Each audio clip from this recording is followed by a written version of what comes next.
কোমর পানিতে ডুবে আছে ক্ষেত, চারিদিকে শুধু পানি আর পানি। এই অবস্থায়ও থেমে নেই ধান কাটার কাজ। তবে বিপত্তি বাধে জমি থেকে ধান তোলা নিয়ে। তবে বুদ্ধি বের করলেন শ্রমিকরাই। প্লাস্টিকের ত্রিপল ভাঁজ করে বানানো হয় ত্রিভুজ আকৃতির ভেলা। সেই ভেলাতেই কেটে রাখা হচ্ছে ধান, আর ধীরে ধীরে টেনে নেওয়া হচ্ছে ডাঙায়। গেল 2 দিনে ভারী বর্ষণে হাওরের উঁচু ক্ষেতও ডুবে গেছে পানিতে। পাকা ধান তলিয়ে যাচ্ছে একটু একটু করে। কেউ ভাবেনি পানি এত দ্রুত বাড়বে, তাই আগে থেকে ছিল না কোনো প্রস্তুতি। তাই নৌকা ছাড়াই ত্রিপল সম্বল করে মাঠে নামেন শ্রমিকরা। 3 থেকে 4 জনের কাটা ধান একসাথে তোলা হয় ত্রিপলে।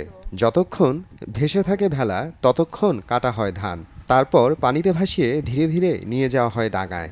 ভাই নাও খোঁজাখুঁজি করছি, নাও পাই নাই, কিন্তু এখন আমরা মাথায় বুদ্ধি আসছে, তিরপাল দিয়া নাও বানাইছি। আমরা দুইজনে দৌড়ি, দুইজনে 4-5 জন ধান খাইতে ধইরা দুইজনে দৌড়া টাইনা পানি দিয়া টাইনা হেরছে আনি।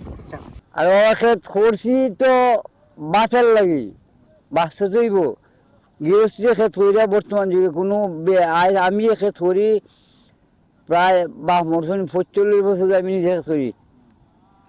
ক্ষেত কইরা নিজের ক্ষেত কইরা আমি কিচ্ছু পাইছি না। প্রকৃতির সঙ্গে লড়াই নতুন কিছু নয়, কিন্তু প্রতিবারই মানুষ খুঁজে নেয় নতুন নতুন পথ। সুনামগঞ্জের হাওরে ত্রিপলের এই ভেলা হয়ে উঠেছে কৃষকের শেষ ভরসা। সংবাদ, সুনামগঞ্জ।